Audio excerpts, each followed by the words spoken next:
Nah, tema kita hari ini adalah kita mau membahas tentang harga nikel roller coaster, bagaimana saham-sahamnya. Mungkin aku update dulu ya. Jadi hari ini ternyata IHSG ditutup menguat 0,53%. Jadi Sobat Cuan udah ada yang cuan hari ini di markup. Gimana portfolionya? Di tengah menghijaunya IHSG sebesar 0,53%. Ada yang cuan atau ada yang cut loss hari ini? Hidup PTB. Jadi Sobat Cuan seperti biasa, kalau nanti Sobat Cuan ada pertanyaan terkait dengan saham atau juga tema kita hari ini, boleh tulis di kolom question box. Terus kalau misalnya ada yang mau curhat tentang portfolionya atau ada pertanyaan tentang emiten-emiten lainnya, boleh ya tulis di kolom question box supaya tidak tertutup dengan teman-teman lainnya.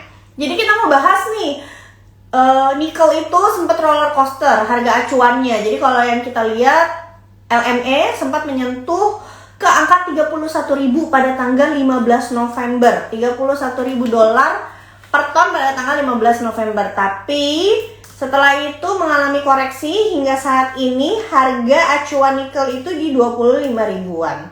Nah, karena harga nikelnya roller coaster, gimana nih sama saham-saham nikel? Mungkin Sobat Cuan ada yang udah tahu belum apa saja saham-saham nikel yang ada di IHSG? Ada yang tahu emiten-emiten yang berhubungan dengan nikel yang ada di IHSG? Coba jawab di kolom komentar. Kira-kira emiten apa aja yang menjual nikel-nikelan di IHSG? Antam, apa lagi? Inco. Ada lagi? Harum, oke. Ada lagi? Cuma 3 taunya nih. Oke, selain Antam, Harum, Inco, ada juga NICL ya. Mungkin ini emiten yang kurang terkenal, tapi ini emiten yang harganya ratusan perak. Jadi mungkin banyak Sobat Cuan yang belum tahu. Terus ada NIKL, lalu ada TINS juga. TINS walaupun mayoritasnya adalah penjualan timah, tapi juga kontribusi ke nikel. Lalu ada MDKA, betul. Ada MDKA, NICL, betul. Terus ada apa lagi? DKFT juga ada ya. Oke, kita akan bahas satu persatu price actionnya. Sebelum kita bahas technical analysis atau price actionnya, kita akan bahas dulu kinerja dari 8 saham nikel yang ada di Indonesia. Kira-kira pergerakan sahamnya selama year to date itu seperti apa? Yang pertama ada Antam. Ternyata Antam nih year to date itu returnnya itu minus 14% Sobat Cuan ya. Sedangkan DKFT itu year to date atau dari Januari sampai saat ini harga sahamnya itu minus 1,6%. Lalu Harum minusnya paling dalam 20% karena memang Harum itu 2021 udah sempat naik tinggi ya, dikarenakan akuisisi nikel, terus juga dikarenakan dia waktu 2022 juga mau stock split dan lain-lain. Jadi harga sahamnya udah naik duluan. Makanya 2022 ini udah tinggal bagian koreksinya aja. Jadi Harum kinerjanya tuh selama year to date harga sahamnya minus 20%. Lalu TINS sendiri selama year to date pergerakan harga sahamnya minus 8,2%. NICL nih justru saham yang harganya ratusan perak selama year to date itu perform nih dibanding IHSG sendiri. Kalau IHSG itu year to date-nya itu kenaikannya 7%, NICL itu kenaikannya 56% Sobat Cuan. Lalu ada MDKA juga perform dibanding IHSG. MDKA return year to date-nya mengalami kenaikan 14% ya kinerja sahamnya. Lalu ada Inco juga sama, ini juga outperform dibanding IHSG. Harga saham Inco selama year to date itu mengalami kenaikan 47%. Yang terakhir, saham nikel yang terakhir adalah dengan kode emiten NIKL selama year to date harga sahamnya turun sebesar 12%. Nah, yang udah keluarin laporan keuangan 3 itu baru DKFT, EPS kuartal 3-nya minus ya. 0, minusnya minus 0 sih, kecil. Ada Harum sudah keluar ya. Laporan keuangan kuartal 3-nya bagus, tapi perlu diketahui kalau Harum ini laporan keuangan kuartal 3-nya itu bagus dikarenakan batu bara. Jadi Harum sendiri majority atau fokus atau bisnis utamanya itu masih batu bara. Jadi kenaikan harga batu bara tentunya mempengaruhi EPS dari Harum itu sendiri. Makanya kuartal 3-nya secara laba bersih Harum itu bagus gitu ya. Karena masih jualan batu bara. Lalu TINS, laporan keuangan kuartal 3 sudah keluar tapi tidak sebaik kuartal 1 dan juga kuartal 2 nih. NICL belum keluar laporan keuangan kuartal 3. Lalu MDKA juga belum keluar nih laporan keuangan kuartal 3. Inco sudah keluar ya laporan keuangan kuartal 3, tapi laba bersihnya tidak sebagus kuartal 1 dan juga kuartal 2. NIKL laporan kuartal 3 sudah keluar dan lebih baik dari kuartal on kuartal. Nah, kalau misalnya Sobat Cuan tahu, waktu kemarin harga acuan nikel naik ya, dari awal bulan sampai pertengahan bulan itu beberapa saham yang berhubungan dengan nikel itu mengalami kenaikan. Contohnya salah satunya adalah Antam dan juga Inco. Walaupun Inco sendiri sebenarnya ada berita lain ya, karena bangun joint venture untuk smelter nikel kalau tidak salah ya. Nah, ketika harga acuannya koreksi, harga-harga sahamnya yang kemarin mengalami kenaikan juga ikut koreksi nih. Contohnya Antam dan juga Inco. Nah, kita mau lihat ya price actionnya, mungkin kita cek dari Antam dulu. Sobat Cuan, kalau ada pertanyaan boleh tulis di kolom komentar ya. Bukan di kolom komentar, di kolom question box. Untuk Antam sendiri tanggal 15 November tidak berhasil melewati resistansnya dan sekarang sedang terkoreksi. Jadi Antam pada tanggal 7 November itu dia meninggalkan gap. Jadi gap itu adalah jarak harga penutupan di hari sebelumnya dengan harga pembukaan di hari berikutnya. Nah, secara teknikal gap ini memang tidak selalu ditutup, tapi mayoritas biasanya ditutup. Nah, Antam sendiri berpotensi akan menutup gap walaupun sekarang sedang tertahan di atas moving average 50. Gapnya itu ada di area 1915. Jadi Sobat Cuan bisa jadikan area gap ini sebagai support ya. Maka support referensi untuk area yang bisa dipantau adalah dari harga 1915 sampai ke 1880. Ini adalah area yang bisa menjadi referensi Sobat Cuan apabila ingin masuk untuk trading. Nah, batas SL-nya adalah di bawah 1880. Oke. Selanjutnya ada DKFT. Jadi mungkin Sobat Cuan juga banyak ya yang belum tahu emiten ini. DKFT ini Central Omega Resources. Harga sahamnya cuma 120-an perak gitu. Tapi harga sahamnya tidak kemana-mana, sepanjang tahun hanya sideways. Nah, untuk DKFT sendiri, area support sideways-nya ada di area 115 sampai 117 rupiah. Nah, ini bisa jadi referensi Sobat Cuan apabila mencari area-area support untuk melakukan buy. Oke, stop loss di bawah 115. Jadi Sobat Cuan harus perhatiin ya, kalau memang Sobat Cuan melakukan trading harus pakai stop loss. Oke, jangan trading nanti berubah jadi investor. Jadi untuk DKFT ada support di area 115 sampai 117. Mungkin target taking profitnya ada di harga 122. Ini adalah gap yang ada di atas dan kemungkinan bisa tertutup.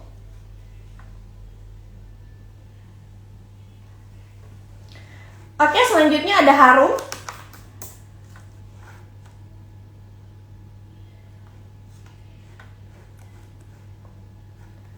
Harum tidak kemana-mana ya. Sejak 20 Juli harganya itu cenderung sideways.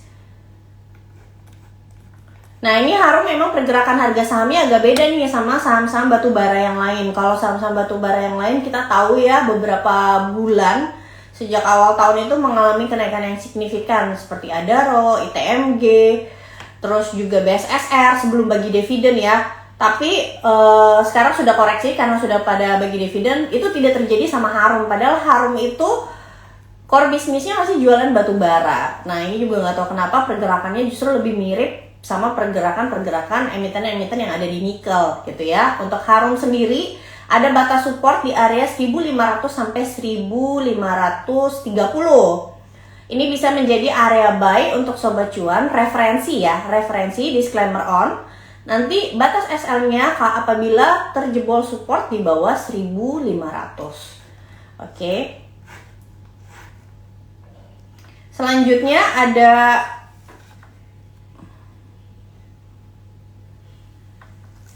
TINS.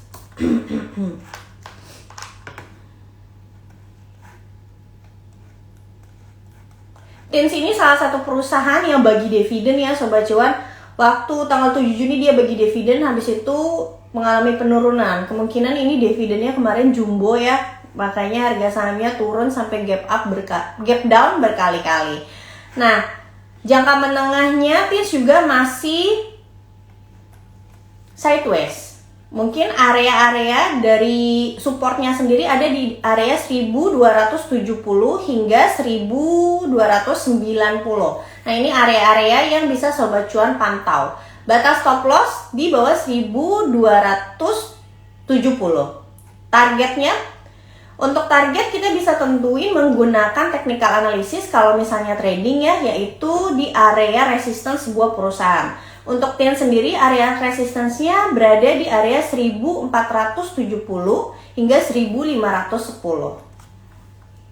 Next-nya kita ada NICL.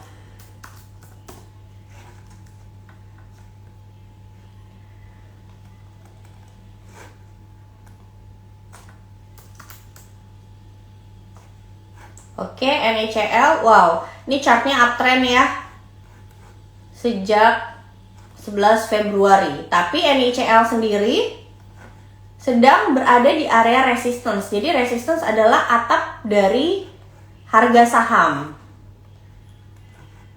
Nah, biasanya kalau harga saham menyentuh resistance-nya lalu tidak berhasil breakout, itu berpotensi nanti mengalami penurunan kembali. That's why kalau trader itu biasanya beli tunggu konfirmasi. Misalnya konfirmasi dia breakout duluan dari resistance, atau dia retest lagi ke area supportnya, seperti itu. Jadi kalau seperti NICL kayak gini, karena sedang berada di resistance, biasanya trader akan atau active investor akan menghindari dulu untuk membeli saham NICL atau wait and see ya, karena belum ada konfirmasi antara dia mau ngetes support lagi atau justru breakout. Nah, untuk NICL mungkin kalau misalnya dia breakout, dia akan melanjutkan ke arah 122, tapi risk rewardnya sudah tidak menarik nih Sobat Cuan. Jadi Sobat Cuan mungkin bisa tunggu atau area supportnya ada di angka 95 sampai 97 rupiah gitu. MDKA ini kayaknya yang paling banyak favorit ya, banyak ditanya ini belakangan sama aku MDKA, karena ternyata harga sahamnya sempat menguat beberapa waktu terakhir. MDKA, jadi MDKA sedang berada di area resistance-nya dan kemungkinan tidak berhasil tembus dari resistance-nya, maka ini sedang mengalami retracement atau koreksi sehat. Nah, koreksi sehatnya kita masih menunggu nih, kita masih wait and see apakah MDKA bisa bertahan di atas 4.200. Karena kalau tidak bisa bertahan di atas 4.200, maka MDKA berpotensi menguji support di area 3.900 sampai 4.000-an. Jadi untuk MDKA wait and see dulu, karena di area 4.000 ada gap gitu. Selanjutnya Inco.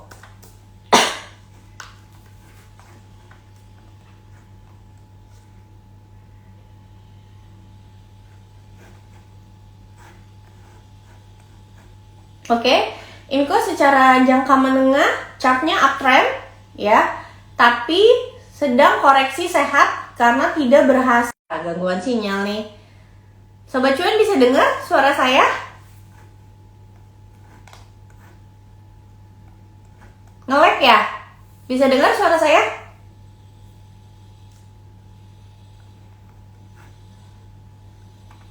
Sobat Cuan bisa dengar? Tadi koneksinya sempat terganggu. Oke, udah balik lagi ya. Kita lanjut ke Inco. Jadi Inco masih bergerak di dalam trend line-nya ya, setelah tanggal 14 November dan 15 November tidak berhasil breakout ya.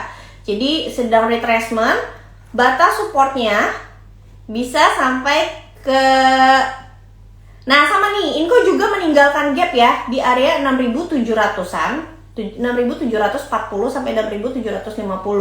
Jadi Inco sendiri berpotensi meretest ya untuk menutup gap ini. Udah nggak jauh sih gapnya. Dari harga sekarang untuk nutup gap itu sekitar 2%-an ya. Tapi kalau aku pribadi melihat untuk Inco sendiri supportnya itu ada di support trendline di wilayah 6.500 sampai 6.550-an. Oke. 6.500 sampai 6.550-an. Jadi ini bisa wilayah yang bisa dijadikan referensi oleh Sobat Cuan. Apabila harga saham Inco tertembus ke bawah 6.350, maka artinya trennya patah. Jadi batas SL-nya apabila tertembus ke bawah 6.320 ya untuk Inco. Terakhir adalah NIKL